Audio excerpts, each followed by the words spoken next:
नमस्कार, आप देख रहे हैं कशिश न्यूज और आपके साथ मैं हूं दीपक शर्मा। सम्राट सरकार ने लोगों की दुखती रग को पकड़ा और दर्द दूर करने के लिए कदम उठाया। सम्राट सरकार ने सोशल मीडिया पोस्ट कर इस दर्द की दवा दी। प्राइवेट स्कूलों पर जो मनमानी का आरोप लगाया जाता था, उसको लेकर गाइडलाइन जारी कर सम्राट चौधरी ने प्राइवेट स्कूलों को कंट्रोल में रहने और गाइडलाइन पर काम न करने पर नकेल कसने का संदेश दे दिया है, जिसको लेकर अभिभावक देर आए पर दुरुस्त आए वाले भाव के साथ सरकार की सराहना करने लगे हैं। लेकिन बिहार के शिक्षा व्यवस्था की अजब विडंबना भी देखिए। एक तरफ सरकार book, school dress, cycle, lunch break में पौष्टिक आहार देने के अलावा छात्रवृत्ति भी देती है, ताकि सरकारी स्कूलों में विद्यार्थियों की संख्या और उनकी उपस्थिति में सुधार हो। दूसरी तरफ प्राइवेट स्कूल हैं, जहां मनमाना फीस, किताब, कॉपी, कपड़े भी निर्धारित दुकान से लेने की बाध्यता रखने के साथ ही सत्र की शुरुआत में रीएडमिशन और पूरे साल अलग अलग एक्टिविटी के नाम पर पैसे लेने के बहाने तलाशने के लिए बदनाम होने के बाद भी बच्चों की भीड़ कम होने का नाम नहीं लेती। सरकारी स्कूल की सुविधा पर प्राइवेट स्कूल का कथित आर्थिक शोषण कैसे हावी हो जाता है, अब इसकी वजह क्या ही बताएं। यह सरकारी स्कूल की छवि और प्राइवेट स्कूल के स्टैंडर्ड से जोड़ा जा सकता है, उस मानसिकता से जोड़ा जा सकता है जो लोगों में दोनों तरह के शैक्षणिक व्यवस्था को लेकर समय के साथ बनती गई। इसके लिए जिम्मेदार किसे कहा जाए? सरकारी शिक्षा व्यवस्था से असंतुष्ट अभिभावक को, या प्राइवेट स्कूल में भारी भरकम खर्च वहन कर छात्रों के भविष्य को लेकर संतुष्टि के भाव से अभिभूत होने वाले अभिभावक को? इन सब के बीच क्या किसी ने यह सोचा कि प्राइवेट स्कूलों का संचालन कैसे होता है? उनका संचालन अपने बलबूते कैसे होता है? कैसे संसाधन, सुविधा, शैक्षणिक गुणवत्ता और दूसरे स्कूलों से कंपटीशन में मानकों को पूरा करते हुए खुद को अपडेट और अपग्रेड करते रहते हैं? उनमें कितनी आमदनी होती है और कितना खर्च? ऐसे में सवाल तो पूछेंगे कि प्राइवेट स्कूल में कितना फॉलो होगा सरकारी रूल। सवाल का जवाब लेंगे। हमारे साथ कुछ मेहमान जुड़े हुए हैं, उनसे आपका परिचय करा दें। हमारे साथ है बीजेपी की ओर से पार्टी का पक्ष रखने के लिए सुमित शशांक जी जुड़े हुए हैं। आरजेडी की ओर से पक्ष रखने के लिए आरजू खान जी जुड़े हुए हैं।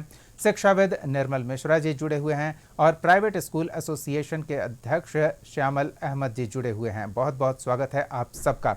सबसे पहले तो श्यामल अहमद जी, आपसे ही समझना चाहेंगे, सरकार ने जो फरमान जारी किया है प्राइवेट स्कूल के लिए, गाइडलाइंस कह सकते हैं, उसे किस तरह से देखते हैं? देखिए, बिहार के मुख्यमंत्री सम्राट चौधरी का जो डिसीज़न है कि स्कूल के अंदर में ट्रांसपेरेंसी होनी चाहिए, इसका private school and children welfare association स्वागत करता है। पहले से ही बिहार का जो कानून बना था private school fee regulation act 2019, उसमें यह प्रावधान है कि आप स्कूल के अंदर में हर साल 7% फीस बढ़ा सकते हैं और अपने स्वेच्छा के हिसाब से आप स्कूल के अंदर में जो भी गतिविधियां उसको ला सकते हैं, जिसको लेकर करके लगभग बिहार के सभी स्कूलों ने इस चीज़ों को पालन किया है। और साथ ही साथ स्कूल के अंदर जो मेजर जो प्रॉब्लम है वो है कि इंफ्रास्ट्रक्चर, जिसमें बहुत ज़्यादा खर्च होते हैं, लाइब्रेरी है, स्पोर्ट्स है, लैब है, इन सब चीज़ों में बहुत खर्च होते हैं, लेकिन उसके बावजूद भी प्राइवेट स्कूल उसको मेंटेन करने की कोशिश करता है।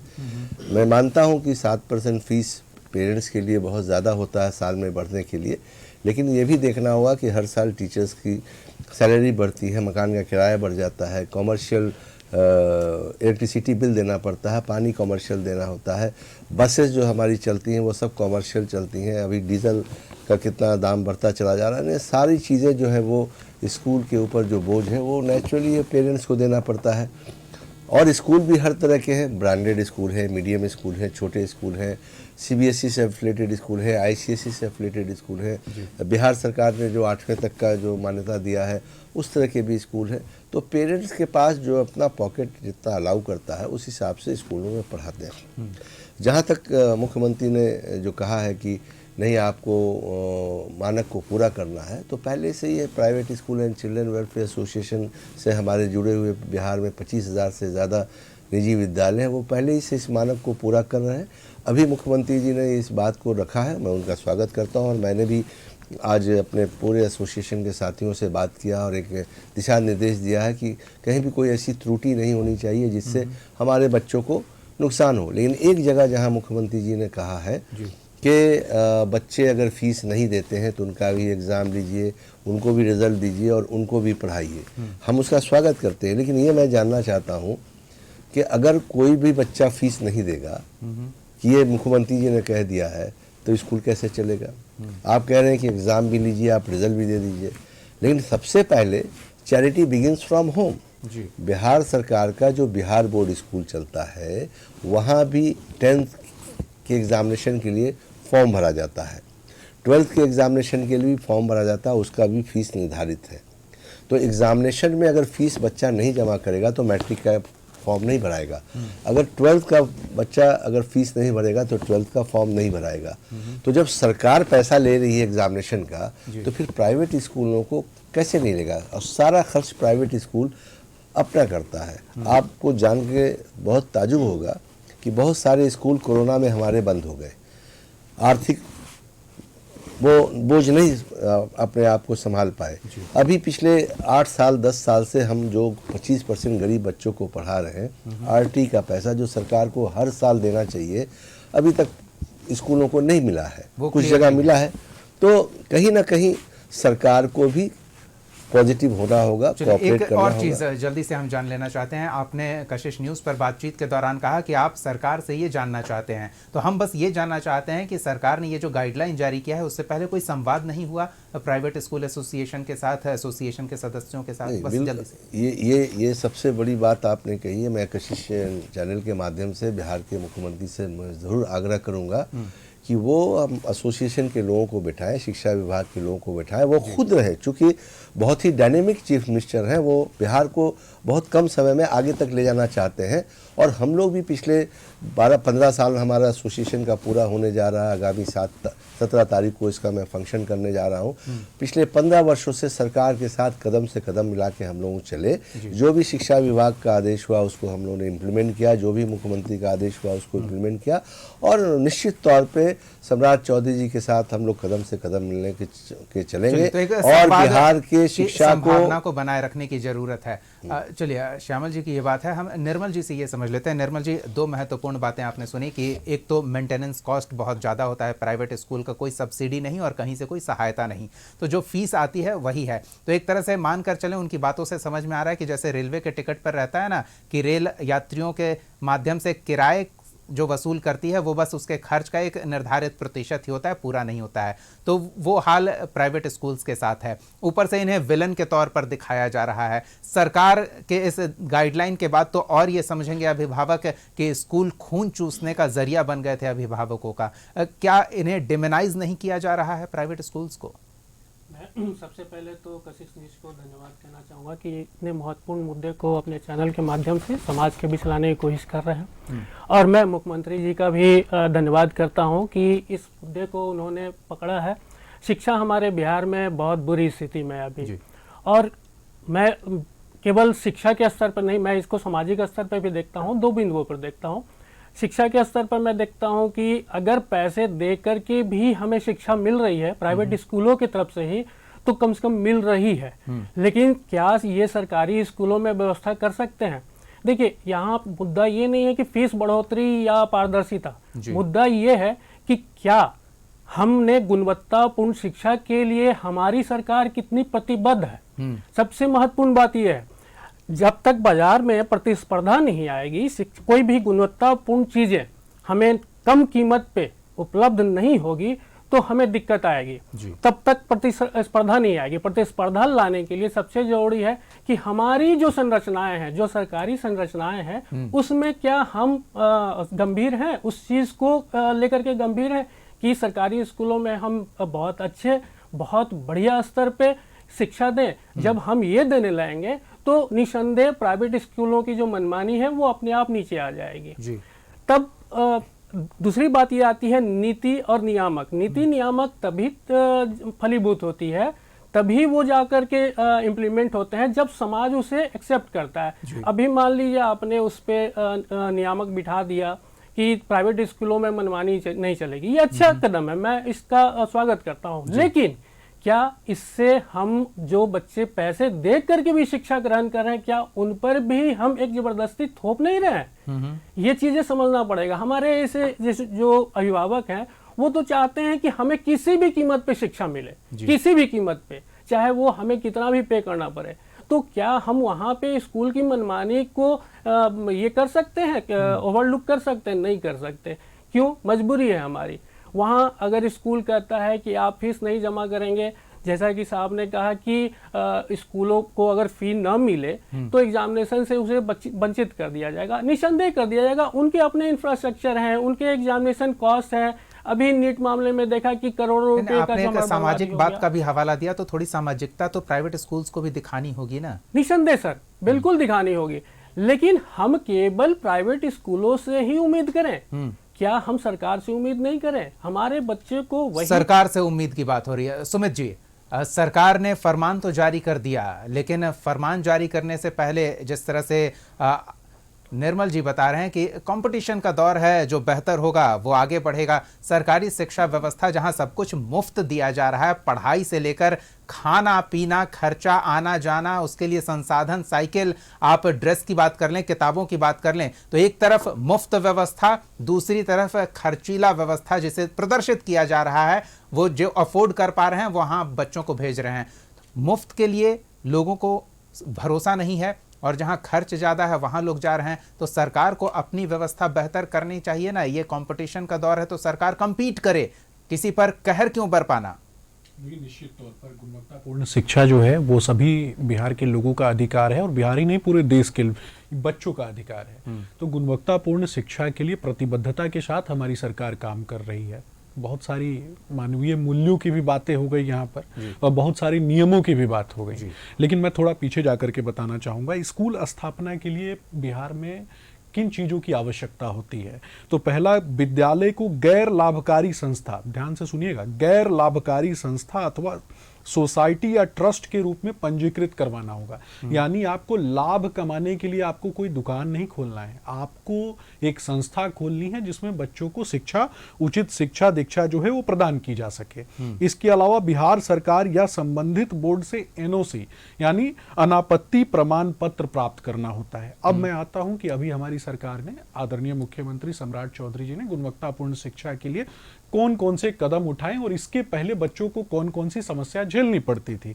चाहे स्कूल यूनिफॉर्म के संदर्भ में बात करें तो बच्चों को कहीं ना कहीं बाध्य किया जाता था कि एक ही स्थान विशेष से जाकर के कपड़े लेना है, अन्यथा वो कपड़े जो हैं स्कूल में वो नहीं पहन सकते थे। एक ही स्थान विशेष से किताबें खरीदना, एक ही स्थान विशेष से जहां पर मानते हैं कि एक ही दुकान जहां से पुस्तकें ली जा सकती हैं और कहीं ना कहीं दूसरे स्थान पर वो पुस्तकें उपलब्ध भी नहीं होती थी, जिससे बच्चों के माता पिता और अभिभावकगण को भी परेशान होना पड़ता था और बच्चों को भी कहीं ना कहीं स्कूलों में परेशानी झेलनी पड़ती थी। मैं ये नहीं कहता हूं कि सभी स्कूलों के माध्यम से कहीं ना कहीं बच्चों का एक तरीके से बच्चों को परेशान किया जाता था, लेकिन कुछ एक स्कूलों के माध्यम से बच्चों को परेशान करने की प्रक्रिया जारी थी, जिसको कहीं ना कहीं अभिभावकों के माध्यम से, यहाँ बैठे लोग भी अभिभावक हैं, और लोगों ने प्रदर्शित किया, जिस कारण से सरकार को यह कदम उठाना पड़ा। और पारदर्शिता के संदर्भ में मैं बता देता हूं कि हमारी सरकार ने एक डिसीजन लिया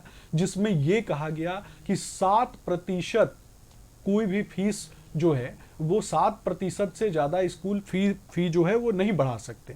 इसके अलावा स्कूलों को अपनी आधिकारिक वेबसाइट और नोटिस बोर्ड पर पिछले वर्ष और वर्तमान वर्ष के सभी प्रकार के शुल्कों, जिसमें ट्यूशन, विकास और वार्षिक का विवरण प्रदर्शित करना होता है। यानी कि ट्रांसपेरेंसी लाना, वो अपने कहीं ना कहीं डिजिटल माध्यम से अथवा बहुत अन्य चीजें हैं, उन चीजों के माध्यम से वो लोगों को अवगत कराएं और आम जनता को अवगत कराएं और अभिभावकों को अवगत कराएं। तो ये चीजें अगर जनता के सामने आती हैं, और इससे निश्चित तौर पे आप जनता के बीच में जाकर के देख लीजिए, मैंने बहुत सारे चैनलों का भी देखा। अभी कुछ दिन पहले एक बड़े चैनल ने लोगों से जाकर, अभिभावकों से जाकर साक्षात्कार किया था। उस दौरान भी बच्चे अपनी समस्या बता रहे थे। तो कहीं ना कहीं बिहार के बच्चों के लिए जो जरूरी होगा वो सबसे पहले होगा। और दूसरी बात, मैंने पहले ही कह दिया था कि 2019 में जिस तरीके से स्कूल स्थापना का जो नियम है कि न एक एक गैर लाभकारी संस्था, यानी आप लाभ कमाने के लिए नहीं है। और दूसरे तरफ जो लोग हवाला देते हैं कि अन्य चीजों में बढ़ोतरी हो रही है, मैं ये बोल रहा हूं कि कहीं भी कोई बहुत बड़ी बढ़ोतरी नहीं हुई है जिस कारण से कि बच्चों के भविष्य पर ही संकट उत्पन्न हो जाए। तो फिर सरकार का क्या काम होगा? सरकार का काम है गुणवत्तापूर्ण शिक्षा मुहैया कराना, गुणवत्तापूर्ण इंफ्रास्ट्रक्चर मुहैया कराना। हमने अपने सरकारी स्कूलों के माध्यम से भी आपने देखा कि सुदूरस्थ क्षेत्रों में, गांव में जो बच्चे आम के पेड़ के नीचे पढ़ते थे, उनको पढ़ाने के लिए भी विद्यालय की व्यवस्था की गई। वहां भी गुणवत्तापूर्ण शिक्षण स्थलों की जो जिम्मेदारी है हमारी, उसको हमने पूरा करने का काम किया। और उससे आगे बढ़कर जो छोटी बच्चियां हैं, उन बच्चों को भी आप देखेंगे कि पोशाक योजना के तहत 7वीं कक्षा में पोशाक प्रदान करने का काम किया गया। 9वीं कक्षा में जाने के बाद साइकिल प्रदान किया गया। उसके बाद मैट्रिक पास करने के बाद प्रोत्साहन राशि प्रदान की गई। इंटर पास करने के बाद एक चीज और जोड़ दीजिए अपने जवाब में सुमित जी, कि इतना कुछ करने के बाद भी लोग प्राइवेट स्कूल क्यों जा रहे हैं? नहीं, उन्हें तो मक्खी मारनी चाहिए थी ना, जब सरकार इतनी गुणवत्तापूर्ण व्यवस्था दे रही है। मैं तो ये बोल रहा हूं कि प्राइवेट स्कूल और सरकारी स्कूल दोनों एक दूसरे के दुश्मन थोड़े ना है, दोनों ही एक दूसरे के पूरक हैं। राज्य के विकास के लिए, राज्य को संवर्धित करने के लिए, बच्चों को तकनीकी शिक्षा प्रदान करने के लिए दोनों एक दूसरे के दुश्मन कैसे हो सकते हैं? दोनों एक दूसरे के पूरक हो सकते हैं। जिसके आवास के निकट जो व्यवस्थाएं मौजूद हैं, वो व्यवस्थाएं बच्चों को मिलनी चाहिए। मैं भी एक शिक्षक हूं, सिविल सेवा के छात्रों को मैंने भी पढ़ाया है, और मैंने भी समालोचनात्मक रूप से कहीं ना कहीं इन चीजों को लोगों को बताने का काम किया है। तो मुझे लगता है कुछ समस्याएं प्राइवेट स्कूल एसोसिएशन को हो सकती हैं, उनके साथ भी बैठ करके उनकी भी समस्याओं को दूर करना। संवाद की बात यहाँ आ रही है, जो पहले भी बात आ चुकी है कि कहीं ना कहीं संवाद का अभाव है, जिसके कारण ये समस्या खड़ी हो रही है। कि आरजू जी के पास चलते हैं। आरजू जी, प्राइवेट स्कूल और सरकारी स्कूल को लेकर ये जो बहस चल रही है, समस्या से आप भी अवगत हैं, किस तरह की समस्या सरकारी व्यवस्था में है और प्राइवेट व्यवस्था किस तरह की समस्या से जूझते हुए अपने संसाधनों का समुचित उपयोग करते हुए स्कूलों का संचालन कर रहे हैं, बच्चों के शिक्षा व्यवस्था में सरकारी शिक्षा व्यवस्था से इतर सहयोग कर रहे हैं, समाज में अपनी भूमिका का निर्वहन कर रहे हैं। अब कहा जा रहा है कि आप प्रॉफिट मेकिंग बॉडी बन गए हैं, उसमें सुधार कीजिए, अपने आचरण में सुधार कीजिए। कैसे देखेंगे इसे? देखिए, सुधार की जरूरत, अगर हम एजुकेशन की बात करें, बिहार के भविष्य की बात करें, तो इसमें राजनीति नहीं होनी चाहिए। मैं साफ तौर पे एक कॉमन मैन की तरह मैं आज बात करूंगा। सुधार दोनों के अंदर जरूरत है, प्राइवेट जो स्कूल है उसके अंदर भी और जो सरकारी है उसके अंदर भी। अब देखिए, प्राइवेट की अभी तक बातें हुई कि 7%, उससे ज्यादा आप ग्रोथ नहीं कर सकते फीस के अंदर। लेकिन आपने ये छिपाने की कहीं ना कहीं कोशिश की कि हर साल री एडमिशन का दंश झेलना पड़ता है हर उस छात्र को जो स्कूल में प्राइवेट होता है। तो ये तो सबसे खराब चीज है कि उसी स्कूल में रहता है लेकिन हर साल री एडमिशन करता है। और मैं अभी टॉप 20 बिहार के टॉप 20 पटना में मैं बैठ के बता सकता हूँ स्कूलों का नाम। उसमें संत कैरल्स नंबर 1 पर है, मोटोड्रम है, संत माइकल्स है। ये सारे स्कूलों की किताबें सिर्फ एक जगह मिलती है, उसका नाम है ज्ञान गंगा। और जाइए आप खुद पता करिए, स्टिंग ऑपरेशन कर लीजिए। और सबसे बड़ा चीज है जो गलत है वो ये है कि ये एफिडेविट भी अब स्कूल में बनवाते हैं, जो कि ये जुडिशियली का काम था। मेडिकल का सर्टिफिकेट भी यही देते हैं कि बच्चा आपका सही है कि नहीं है। ये भी उन्हीं के स्कूल में कैंपस में आता है, मेडिकल का सर्टिफिकेट भी देता है कि आपका बच्चा फिट है या अनफिट है। ये सब चीजें होती हैं। और ये जूते की बात हो गई, टाइल्स की बात हो गई, बेल्ट की बात हो गई, ये सब तो बहुत सारी पुरानी चीजें हैं, ये तो करते ही। आजकल क्या कर रहे हैं 2-3 सालों के अंदर कि जो बुक जो पब्लिश करते हैं, जो लोग होते हैं आकाश गंगा के, ज्ञान गंगा के, ये लोग खुद स्कूल के कैंपस में जाके 1-2 दिन 3 दिन बैठते हैं, दुकानों पर न जाके स्कूलों के कैंपस के अंदर बैठते हैं और वहां से ये वितरण करते हैं। अब देख लीजिए सरकार की गलती कहां से। सरकार की गलती ये है कि अगर आप वाकई में सरकारी स्कूलों को गुणवत्ता पूर्वक अगर आप प्रदान करते, सेवा अगर प्रदान करते, तो शायद ये स्थिति नहीं होती। प्राइवेट की तो तमाम खामियां हैं, कमियां हैं, वो चीजें मैंने आपको बुलवाई। अब देखिए, एनसीईआरटी की बुक जो 60 रुपए में मिलती है, अभी इसी साल वो सीबीएसई बोर्ड में 460 रुपए 560 रुपए में बेची गई है, वो पब्लिश की गई। ये एनसीईआरटी की बुक 60 रुपए की और सीबीएसई की बुक 460 रुपए उस पर प्रिंट है। ये कैसे हो सकता है?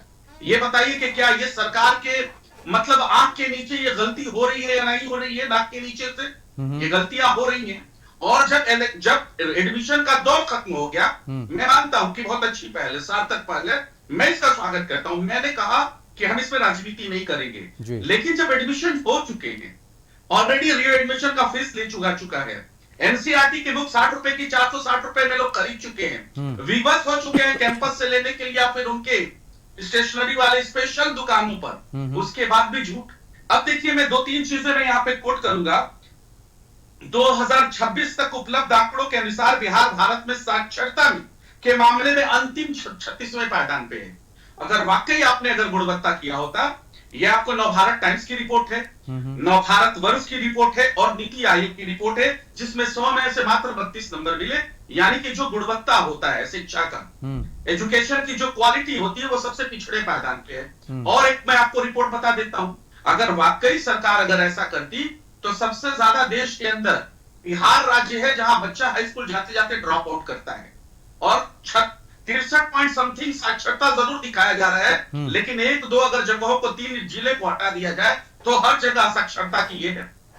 तो कहीं ना कहीं तो ये सरकार की भी कमी है ना, खामी है ना, जिसको आप 2 दशकों से नहीं सही कर पाए। नहीं, वो सरकार की क्या कमी है और सरकार किस तरह से सुधार करने का प्रयास कर रही है, इसका सुमित जी ने उल्लेख किया। आरजू जी, क्या किया जाना चाहिए, आपकी ओर से क्या सलाह है, ये समझना चाहेंगे। प्राइवेट स्कूल्स को क्या करना चाहिए?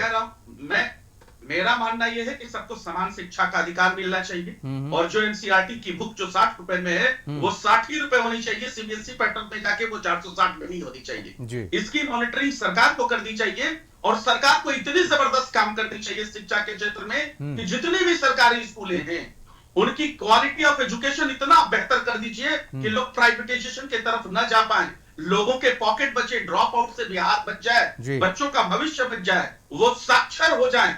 इस पे पहल करनी चाहिए, जो मैं समझता हूं कि अच्छा और बहुत बेहतरीन पहल है, लेकिन अभी मुझे ऐसा लगता है कि लेट हो चुका है। कहीं ये चुनावी और नए मुख्यमंत्री पद के पाने की वजह से ये कहीं, चलिए आज नहीं तो कल इसका प्रभाव पड़ेगा, लेकिन फायदा जरूर अभ्यर्थियों को होगा। सुमित जी कुछ कह रहे हैं। देखिए, हमारे आदरणीय मुख्यमंत्री सम्राट चौधरी जी ने ये सारी बातें पहले ही कह दी हैं। उन्होंने अपने अभिभाषण के दौरान स्पष्ट कर दिया और अपने अधिकारियों को भी दिशा निर्देश दिया कि गुणवत्तापूर्ण शिक्षा के लिए, खास करके प्राइमरी और मिडिल स्कूल में जो गुणवत्तापूर्ण शिक्षा की आवश्यकता है, उसको और ज्यादा सुदृढ़ करने के लिए उन्होंने स्पष्ट रूप से बोला कि अधिकारी और नेता भी अपने बच्चों को उन्हीं सरकारी विद्यालयों में पढ़ाएं।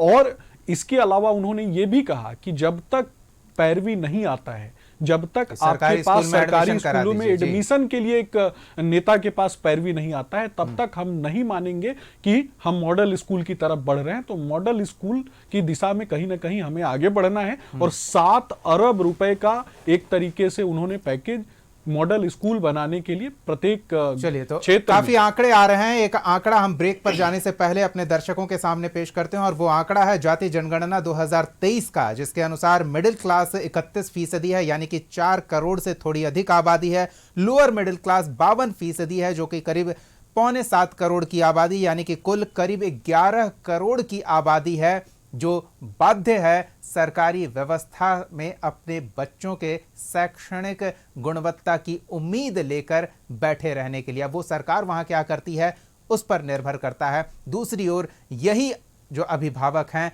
जब अपने बच्चों के बेहतर भविष्य का सपना संजोकर उन्हें प्राइवेट स्कूल्स में डालते हैं और उन्हें अफोर्ड नहीं कर पाते, तो वो दबाव में आ जाते हैं, चाहे वो मानसिक दबाव हो, आर्थिक दबाव हो, और वो पैसे के इंतजाम को लेकर बच्चे भी दबाव में आ जाते हैं अभिभावकों के दबाव को देखते हुए। लेकिन बड़ी बात यह है कि प्राइवेट स्कूल्स अभिभावक को जबरदस्ती पकड़कर अपने यहाँ एडमिशन कराने के लिए बाध्य नहीं करते। वो अपनी गुणवत्ता का प्रदर्शन करते हैं, और अभिभावक को भी इस बात का अंदाज़ा है कि वहाँ अपने बच्चों का एडमिशन कराने पर उन पर कितना दबाव होगा। तो ये पूरा का पूरा दबाव घूम फिरकर सरकारी व्यवस्था पर आता है, जो सुधरने की संभावना लिए खड़ा है सम्राट चौधरी के नेतृत्व में। लेकिन कितनी संभावना है, और प्राइवेट स्कूल की आने वाले समय में क्या भूमिका होनी चाहिए, जिससे उनका जो यहाँ डिमोनाइज किया जा रहा है वो उनका स्वरूप न हो, और वो भी समाज सेवा के एक अंग के तौर पर देखे जाएं। बातचीत को हम आगे बढ़ाएंगे छोटे से ब्रेक के बाद। बने रहिए हमारे साथ।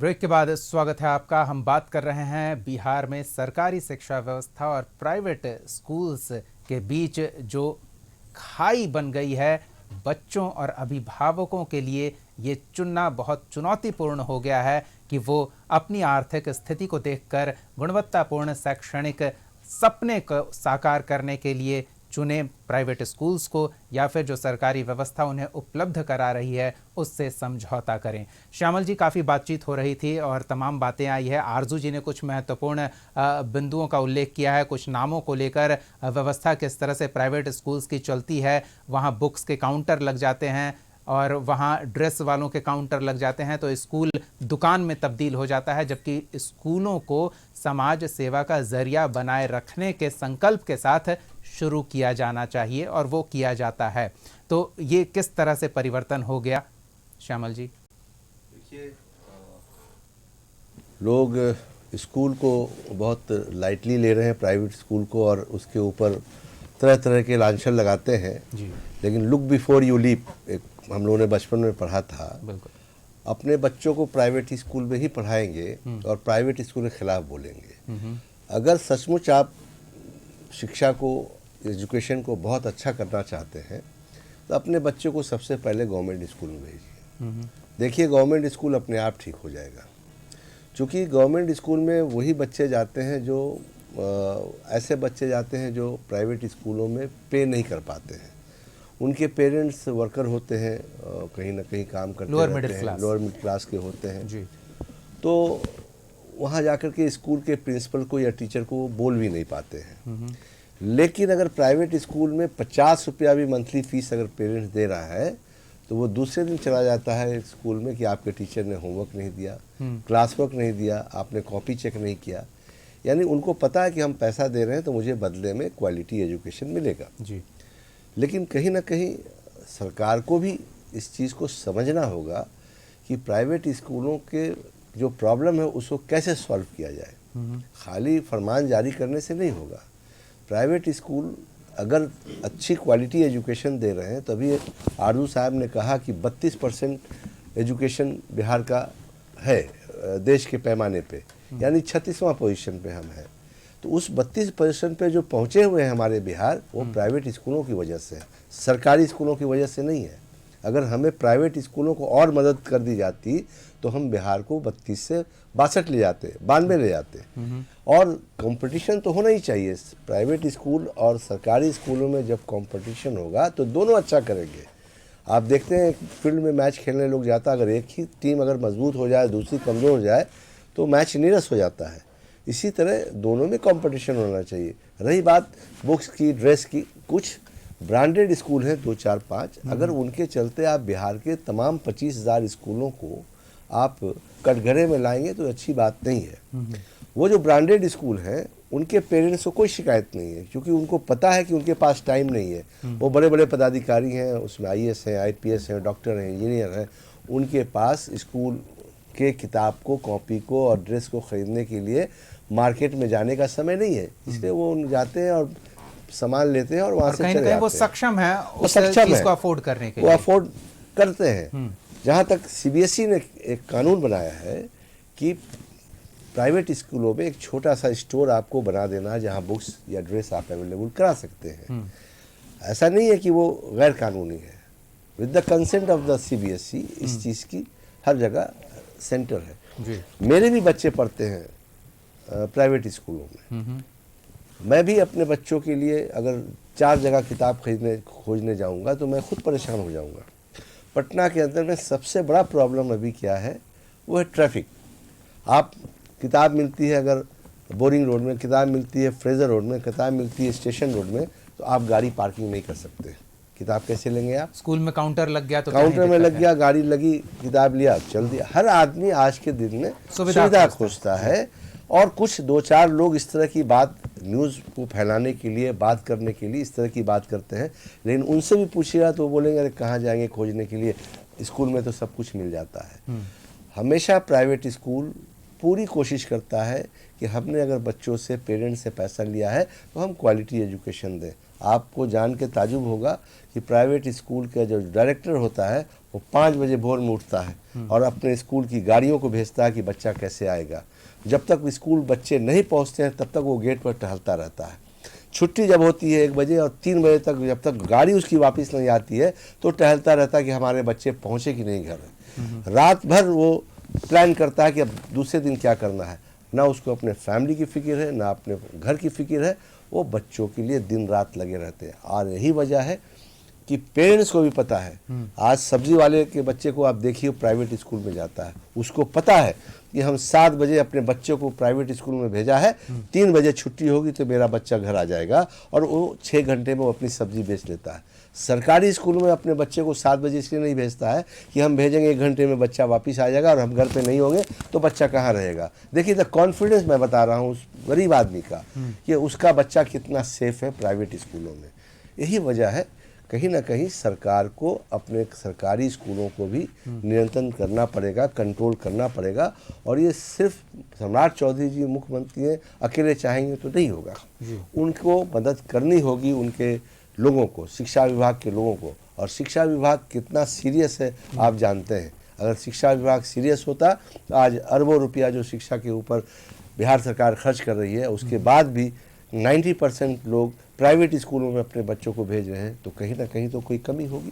कुछ कमिटमेंट दिख रहा है सरकार की ओर से श्यामल जी? ये जो गवर्नमेंट एजुकेशन सिस्टम की आप बात कर रहे हैं और कह रहे हैं कि वहाँ ये कुछ मिल रहा है तो बच्चे प्राइवेट में क्यों नहीं जाएंगे, तो कुछ कमिटमेंट सरकार की ओर से देखने को मिल रहा है बीते कुछ सालों में, चाहे बात नीतीश कुमार की कर लें, सम्राट चौधरी की कर लें?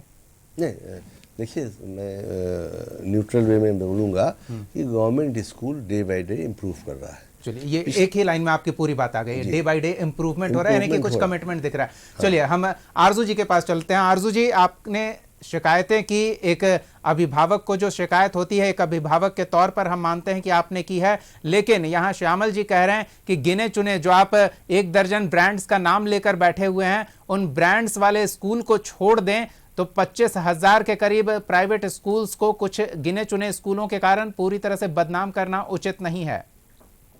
देखिए, जो सच है वो सच कहा जाएगा और ऐसा नहीं है। मैं खुद एक पिता हूं, पहले प्रवक्ता होने से पहले जी। और मेरे बच्चे पढ़ते हैं सीबीएसई पैटर्न स्कूलों में और 3 बच्चों को किस तरीके से मैं बेयर करता हूं खर्च, ये मैं एक पिता से बेहतर कोई नहीं जानता। अगर एक पुलिस का पदाधिकारी है, एक नॉर्मल अगर पुलिस वाला है तो अपने 2 बच्चों को सही से पढ़ा नहीं पाता है, पटना जैसे शहर में रख के उसकी सैलरी खत्म हो जाती है। और मैंने शुरुआती राउंड में कहा कि मैं राजनीति इस पे नहीं करूंगा।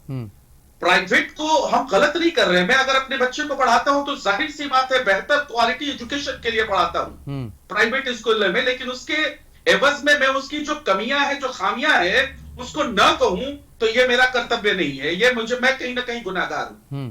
तो ये जो हमारे को पैनलिस्ट थे, मैं इनको साफ तौर पे कहना चाहता हूं कि जो कुरीतियां हैं जी, सबसे बड़ा कुरीति इन्होंने कहा कि नहीं स्टॉल लगाना जुर्म नहीं है। मैं भी कह रहा हूं कि स्टॉल लगाना जुर्म नहीं है, लेकिन 4 का 400 नहीं ले। पर ही आपकी किताबें। आरजू जी, एक और छोटा सा सवाल मेरा आपसे है, आपके भावनाओं को समझ रहे हैं, आपके कम शब्दों में हम आपके भावनाओं को अधिक तौर पर समझ पा रहे हैं। छोटा सा सवाल साथ में ये भी है, उसका भी जवाब दे दीजिए कि जो भाव, मेरे शब्दों को भाव के तौर पर लें कि खून बेचकर बच्चों को पढ़ाना प्राइवेट स्कूल में क्या जरूरी है? आप अच्छे से खिला पिलाकर बच्चों को सरकारी स्कूल में क्यों नहीं भेज रहे हैं? आप कह रहे हैं सियासत नहीं करूंगा, लेकिन मैं सियासी सवाल के साथ आपको मजबूर करूंगा। एकदम आपने सही कहा। मैंने फर्स्ट राउंड में ही कहा कि गुणवत्ता की कमी है सरकारी स्कूलों में और उसका खामियाजा कहीं ना कहीं सरकार में बैठे हुए लोग हैं। चाहे कल के सरकार में हम रहे हो, चाहे आज के 2 दशकों के सरकार में भारतीय जनता पार्टी नहीं हो, जहां 32,000 36,000 करोड़ रुपए जिसका बजट होता है सरकार का और वो पिछड़े पायदान पे है शिक्षा में, तो आप समझ रहे हैं कि सरकार किस तरीके से अपनी नाकामियों को छुपा रही है बजट की आड़ में। और बच्चा बिहार का सबसे पिछले स्ट्रक्चर पे, जिसका बेसिक स्ट्रक्चर है एजुकेशन, वही यहाँ कोलैप्स कर गया है। तो जो कमियां है प्राइवेट में मैं वो भी बता रहा हूं और जो खामियां हैं सरकारी स्कूल में मैं वो भी बता रहा हूं। और ये तो अच्छी पहल होगी ना। 2 दशकों से आपकी सरकार थी, आप मजबूत सरकार थे, डिप्टी सीएम थे। अगर आप नहीं कर पाए, अगर आपको किसी ने रोक लिया, मैं मान लेता हूं, तो आज आप मुख्यमंत्री है भारतीय जनता पार्टी के, आप करिए, आपका स्वागत है, लेकिन जुमलेबाजी नहीं होनी चाहिए। चलिए ठीक है, किसी के मर्म के ऊपर नमक नहीं छिड़कना चाहिए। मैं ये चीज कह रहा हूं। और स्टॉलों का लगना गुनाह नहीं है, लेकिन एक ही स्टॉल पे किताबें मिले, दूसरे स्टॉलों पे ना मिले, ये बहुत बड़ा गुनाह है। मैं इन चीजों को उजागर करना चाहता हूं चलिए। और एक पिता होने के नाते मैं ये चीज कह रहा हूं। चलिए सुमित जी, कमिटमेंट दिख रहा है, चलिए अच्छी बात है, लेकिन समय ज़्यादा लग रहा है। कई पीढ़ियां इसमें खप जाएगी, तब जाकर जो सम्राट चौधरी का सपना है कि सरकारी स्कूल में बच्चों को पढ़ाने के लिए विधायकों और मंत्रियों के पास पैरवी जाएगी। क्या लगता है कब तक हम उस सपने को साकार करने की दिशा में बढ़ रहे हैं? देखिए दीपक जी, मैं श्यामल जी की भी बातें सुन रहा था और अपनी को पैनलिस्ट की भी बातें मैंने सुनी। मैं स्पष्ट रूप से बताऊंगा, ट्रैफिक नियमों का हवाला दे करके वैसे स्टॉलों को बचाना और वैसे दुकानों को बचाना कहीं ना कहीं ये दुर्भाग्यपूर्ण है, वो भी एक पढ़े लिखे शिक्षित व्यक्ति के द्वारा।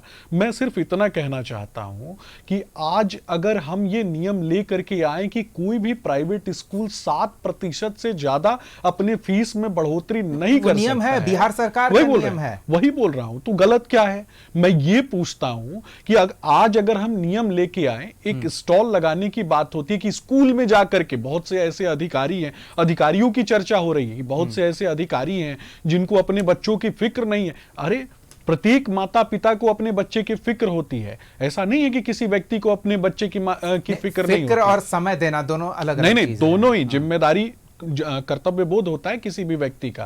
अगर कोई व्यक्ति अधिकारी बना है तो निश्चित तौर पर वो अपने कर्म के प्रति, अपने कार्यों के प्रति उसका कर्तव्य बोध है, तभी वो अधिकारी बना है। और उसको आप ये कहिएगा कि अपने बच्चों के प्रति कर्तव्य बोध नहीं है, तो ये निश्चित तौर पर गलत है। लोग, हो सकता है कि किसी एक व्यक्ति के पास पैसे होंगे तो वो एक जगह से अपनी चीजें ले सकता है, लेकिन बहुत से ऐसे लोग हैं जो उसी स्थान से ज्यादा एमआरपी पे वो चीजें नहीं ले सकते हैं। उनको कहीं से भी जाकर के लेने की आजादी होनी चाहिए, और जब वो नहीं ले पाते हैं, मैं फिर कहता हूं, आपने कहा कि 12, 13, 14, 15 जो बड़े स्कूल हैं वही अगर ऐसा करते हैं तो निश्चित तौर पर यह भी दुर्भाग्यपूर्ण है। और उन चीजों को ओवरकम करने के लिए, ठीक करने के लिए सरकार ने यह फैसला लिया है।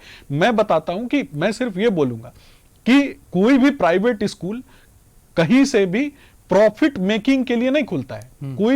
कोई भी संस्था जो है, कोई भी स्कूल जो है, वो कहीं ना कहीं गुणवत्तापूर्ण शिक्षा के लिए खोली गई है। सरकारी स्कूलों के संदर्भ में भी अगर बात होती है तो हमारे मुख्यमंत्री जी ने तो माइक से, मंच से बोल दिया कि 7 अरब रुपए का निवेश हम करेंगे शिक्षा व्यवस्था को आगे बढ़ाने के लिए। सुमित जी, जब निवेश करेंगे तो कंपीट कीजिए ना, कंट्रोल करने की नियत क्यों है? आप प्राइवेट स्कूल्स को कंट्रोल करना चाहते हैं, उनके साथ कंपीट कीजिए। 208 पंचायतों में यहां तक कि उच्च शिक्षा के लिए डिग्री कॉलेज तक खोलने की चर्चा हो रही है, उस पर भी हम काम कर रहे हैं। स्कूलों को मॉडल स्कूल बनाने की दिशा में जब हम आगे बढ़ रहे हैं, गवर्नमेंट स्कूल की बात कर रहा हूं, तभी तो कंपटीशन होगा। और ये प्रतिस्पर्धा, मुझे लगता है कि ये प्रतिस्पर्धा हेल्दी प्रतिस्पर्धा होनी चाहिए। कोई प्राइवेट स्कूल, मैं ये नहीं कहता हूं कि प्राइवेट स्कूल किसी का दुश्मन है, मैं ये कहता हूं कि प्राइवेट स्कूल के अंदर भी अगर जो कमियां हैं उनको ठीक करना पड़ेगा। बिहार में एक भी बच्चा जो है वो प्रताड़ित नहीं रहेगा। मैं ये कहता हूं कि जब आप वकालत करते हैं कि बच्चा अगर फी नहीं दे पाता है तो उसको परीक्षा नहीं देने दिया जाएगा, तो हम ये कहते हैं कि अगर बच्चा किसी कारणवश उस समय फी नहीं दे पाता है तो आप उसकी परीक्षा लीजिए, बाद में आप ये तय कीजिए कि उस बच्चे को फी के अभाव में आपको पढ़ाना है कि नहीं पढ़ाना है। ये बात आप बाद में भी तय कर सकते हैं, लेकिन किसी बच्चे का 1 साल का भविष्य आप नहीं बर्बाद कर सकते हैं। इसको बर्बाद करना कहते हैं। और एसोसिएशन के माध्यम से जब आप एसोसिएशन के प्रतिनिधि के तौर पर बैठते हैं तो आपको बच्चों के लिए भी बोलना पड़ता है, और कहीं ना कहीं उन शिक्षकों के लिए भी बोलना पड़ता है। मैं भी शिक्षक हूं और मैंने भी शिक्षा के क्षेत्र में काफी काम किया है, मुझे भी शिक्षकों की जो जरूरतें हैं वो मालूम है। लेकिन इसके साथ साथ अपने राष्ट्र के जो बच्चे हैं उनके गुणवत्तापूर्ण शिक्षा के लिए, शिक्षण स्थलों के लिए मुझे लगता है कि कहीं ना कहीं हम सबको मिलकर प्रयास करना चाहिए, तभी गुणवत्तापूर्ण शिक्षा हम लोगों को दे पाएंगे। और इस दिशा में हमारे मुख्यमंत्री सम्राट चौधरी जी ने जो काम किया है उस पर पूरे बिहार का एक एक बच्चा, एक एक परिवार का व्यक्ति और एक एक अभिभावक आज प्रसन्न है। चलिए, अच्छी बात है। हम निर्मल जी से कंक्लूड करने के लिए आग्रह करेंगे, लेकिन जल्दी से जी आरजू जी। देखिए, सबसे बड़ी चीज है, जिस वक्त में हम लोग पढ़े हैं, बहुत ज्यादा वक्त नहीं हुआ है जी, उस वक्त पे क्या होता था, क्लास 5, 6, 7, 8, 9 एक दूसरे की किताबें ले लेते थे। यानी जो हमारा सीनियर होता था वो अगले क्लास में जाता था, हम उसके क्लास में आते थे, तो आधे रेट्स में दुकान उसकी किताबें खरीद लेते थे। आज क्या किताबें बदल जाती है, सीबीएसई और एक पेज सिर्फ बदल दिया जाता है और बच्चा परेशान होता है, उसके अभिभावक परेशान होते हैं कि फिर से वो महंगी किताबें खरीदे। ये बहुत बड़ा कुरीति है, इसको खत्म करने की जरूरत बिल्कुल, है। आएंगे आप ही के पास आएंगे श्यामल जी, मैंने आपको एडमिट कर दिया ये चीजें। बिल्कुल। आरजू साहब, इसका जवाब मैं दे देता हूँ। किताबें स्कूल नहीं छापती है, किताबें जो है भारत सरकार परमिशन देती है पब्लिशर्स। आप एकदम सही बोल रहे सुना हैं, जाए, एकदम आप सही बोल रहे हैं। तो भारत सरकार के कंट्रोल में पब्लिशर्स हैं। पब्लिशर से पूछना है कि आप हर साल किताब क्यों चेंज कर देते हैं, तो वो पब्लिशर्स अगर किताब चेंज कर दिया और स्कूल को जो किताब मिलेगा वही चलाएंगे ना। दाम की बात आप कर रहे हैं, तो पिछले साल जिस किताब की कीमत 200 रुपये थी, इस बार 400 हो गई। तो जो पब्लिशर से पूछा गया तो बोला कि कागज का दाम पिछले साल जो 200 था वो 400 हो गया, तो मैं क्या करूं? नहीं, मैं इस साल की बात कर रहा हूँ। नहीं, ये उदाहरण, का एक बुक है, ये प्रॉब्लम सीबीएसई में चलता है 460 रुपए। आरजू जी, आप जिस समस्या का 60 रुपए में चलती है। बिल्कुल, आरजू जी, मैं उसके क्लिप में भी दिखाऊंगा। बिल्कुल बिल्कुल, आप जिस समस्या का सामना कर रहे हैं वो समस्या क्यों खड़ी हुई है उसका बयान दे रहे हैं श्यामल जी, जल्दी से तो जवाब भी जी। बिल्कुल सुमित जी, मैं ये कहता हूं कि भारत सरकार के ऊपर सीधा प्रश्न खड़ा कर दिया गया। मैं इनसे ये पूछना चाहता हूं, पूरा बिहार का एक एक आदमी जानता है, एक एक अभिभावक जानता है कि प्राइवेट स्कूलों के और दुकानदारों के बीच में जो किताबें बेचते हैं, खास करके कुछ जो एजेंट होते हैं, उनके क्या संबंध है। तो उसको भी तो ये अनिवार्य कर देना सरकार के सरकारी विद्यालय में वो जो किताबें छाप कर पहुंचाते हैं वही सरकारी किताबें चीजों को रोकने का काम आज हम करते हैं, तो उसको ग्लोरीफाई किसी भी कीमत पे किसी भी व्यक्ति के द्वारा नहीं किया जा सकता है। चलिए ठीक है, बिजनेस बन गया है शिक्षा व्यवस्था प्राइवेट स्तर पर। श्यामल जी जल्दी से, किताबें जो है वो स्कूल के कंट्रोल में नहीं है। किसी भी अभिभावक को स्कूल की फीस से परेशानी नहीं है, वही है ये किताब ड्रेस और बस वाला नेक्सस है, इससे परेशान बना देना पब्लिशर को। बिल्कुल, सरकार कानून बना दे, ये एक बड़ी बात है। जिस तरह से प्राइवेट स्कूल्स में फीस बढ़ोतरी को लेकर कानून बनाया गया है, रेगुलेटिंग एक्ट तैयार किया गया, वैसे ही और चीजों के रेगुलेशन के लिए भी सरकार कानून बना देगी, अच्छी बात है। चलिए निर्मल जी, पूरी चर्चा आपने सुनी है, बहुत शांति से आपने चर्चा सुनी है, हम चाहेंगे कंक्लूड आप करें मेरी जगह। बिल्कुल, मैं मेरा कुछ बिंदु है, जैसे कि हम लोग बचपन में पढ़ा करते थे अपने बड़े भाई के बहन के किताबों को, फिर नेक्स्ट ईयर हम लोग उसको पढ़ते थे, तो वहाँ किताबें चेंज करने की जरूरत ही नहीं है। सरकार को चाहिए रेगुलेशन लाना कि एनसीईआरटी किताबें सबसे स्टैंडर्ड किताबें, फिक्स फॉर्मेट हो, फिक्स फॉर्मेट हो। उसी तरीके से यूनिफॉर्म का मतलब ही होता है यूनिफॉर्म, सभी स्कूलों का एक ही ड्रेस हो, इवन सरकारी प्राइवेट सभी का, ठीक है, केवल एम्ब्लेम उनका होना चाहिए। ये बड़ी बात आपने कही। उसके अलावा कुछ भी नहीं। समस्या का समाधान अगर ढूंढेंगे तो समस्याएं हमेशा रहेगी, समस्याओं पे हम लोग डिस्कस करते रहेंगे, समस्याएं ढूंढनी है। ठीक है, तो किताब के हो गए, किताब के यूनिफॉर्म के हो गए, और फीस की बात है तो मैं कहूंगा यहाँ पे कि सरकार को यहाँ पे अपने भीतर झांकना चाहिए। हम चिथड़े में लिपटे हुए हैं, दूसरे के शर्ट के दाग देख रहे हैं, हमें वहां पे प्राइवेट स्कूलों के दाग देखने से बेहतर है कि हम अपने गुणवत्ता को बेहतर कर लें। हमें आप इतने मजबूर कर दे, कंपेल कर दे कि हम प्राइवेट स्कूल की तरफ झांके भी नहीं, हम सरकारी स्कूल की तरफ जाएं। हमारे IAS IPS नेता सभी, इवन हम अभिभावक भी चाहें कि हम, अभी आप देखिए ना कि मेडिकल स्कूल या बच्चे जो होते हैं मेडिकल, सरकारी मेडिकल कॉलेज में जाना चाहते हैं, क्यों जाना चाहते हैं? वहां गुणवत्तापूर्ण कम फीस में होता है जी। कहाँ कोई प्राइवेट कॉलेज में जाना चाहता है? कौन जाना चाहता है? प्राइवेट कर सकता है वही जा सकता है। कौन जाना चाहता है? कोई भी IIT छोड़ करके कोई प्राइवेट इंजीनियरिंग कॉलेज में नहीं जाना चाहता है, मैनेजमेंट इंस्टीट्यूट में कोई भी IIM में नहीं जाना चाहता है, बिकॉज कि वहां ज्यादा फीस लगता है, जबकि वही गुणवत्ता, उससे बेहतर गुणवत्तापूर्ण शिक्षा हमें सरकारी विद्यालयों में मिलती है। तो आप इसी पैटर्न को अगर विद्यालयों में जो हमारे नौनिहाल हैं उनके लिए इंप्लीमेंट कर देंगे तो प्राइवेट स्कूल की तरफ झांकने की जरूरत कहां पड़ेगी। वो 1000 नहीं 5000 फीस ले, हमें कोई फर्क ही नहीं पड़ेगा। आप बढ़ाते रहो जी, जितनी मर्जी बढ़ा लो। चलिए जल्दी से सुमित जी, आपसे ये कंट्रोल करने के बजाय आप रेगुलेटिंग एक्ट ला दीजिए ना। इस तरह से गाइडलाइन का क्या मतलब है? कानून ही बना दीजिए कि बाध्यकारी होगी सब कुछ। देखिए दीपक जी, सबसे पहले तो ये कहूंगा कि प्राइवेट स्कूल इस देश से बाहर नहीं है, और ना ही प्राइवेट स्कूल इस राज्य से बाहर है। राज्य के कंट्रोल में भी है और देश के कंट्रोल में भी है। कहीं ना कहीं जब जमीनें मुहैया कराई जाती हैं तो उसके नियमों में भी हम छूट प्रदान करते हैं। इसके अलावा सरकारी हेल्थ सेंटर और प्राइवेट हेल्थ सेंटर की भी बात हो रही थी। तो मैं थोड़ा सा उस पर भी बोलूंगा कि आयुष्मान भारत, एक मिनट, उस पर नहीं, विषय आया है, विषय आया है दीपक जी, तो जवाब आपको लेना दे रहा है तो पड़ेगा। हम उस पर नहीं जाएंगे, जितनी हम बस प्राइवेट देर में स्कूल्स आप और बात कर रहे प्राइवेट थे, सरकारी जितनी स्कूल्स देर की में आप बात बात कर रहे थे उतनी देर में मेरा जवाब आ जाता है। आयुष्मान भारत योजना के माध्यम से देश के किसी भी बड़े हॉस्पिटल में इलाज कराने की व्यवस्था हमारी आरटीई का सरकार भुगतान देती नहीं हो रहा है, इसके शिकायत कर अलावा- रहे हैं श्यामल जी। इसके अलावा नहीं, आप आरटीई का भुगतान नहीं कर रहे हैं, बोलिए आप। इसके अलावा आयुष्मान भारत की बात करें, आरटीई का भुगतान नहीं हो रहा मुझे है। लगता है कि अपनी सुचिता का ध्यान रखेंगे। चलिए, अच्छी बात है। मैं सिर्फ इतना कहूंगा दीपक जी, मैं सिर्फ इतना कहूंगा कि वो वर्ष भी हमने देखा है कि जब 7 to 12th क्लास का एनसीईआरटी का पुस्तक पढ़ के बच्चे यूपीएससी निकाल लेते आज थे। अवेलेबल नहीं है, लेकिन कहां से आज पढ़ेंगे? नहीं, बिल्कुल अवेलेबल है, नेक्सस तो यहाँ है, बिल्कुल अवेलेबल है, नेक्सस बिल्कुल यहाँ है। मैं वही बोल रहा हूं, बिल्कुल अवेलेबल है। लेकिन आज जिस तरीके की चीजें प्राइवेट स्कूल के माध्यम से कुछ एक लोगों ने, मैं बार बार पूरी की पूरी नहीं, संस्था बिल्कुल, को, बिल्कुल, पूरे के हाँ। पूरे ऑर्गेनाइजेशन को दोषी नहीं ठहराता, लेकिन कुछ एक लोगों के कारण बदनामी जो होती है,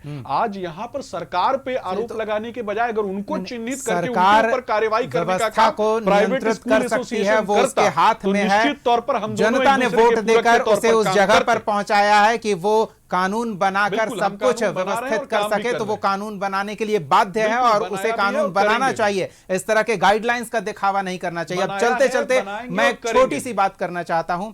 मैं जब जिस स्कूल में मेरे बच्चे पढ़ते हैं वहां जाता हूं तो थोड़ा करीबी संबंध है, तो प्रिंसिपल से या स्कूल के संचालक से बातचीत होने लगती है। वो कहते हैं, देखिए आपके फीस में 1 महीने की डिले है, आपके बच्चों के दोस्तों की फीस 3-3, 4-4 महीने की डिले है, हमें अपने टीचर्स को फीस देना होता है, 2 महीने उन्हें फीस नहीं देंगे तो उनका घर कैसे चलेगा।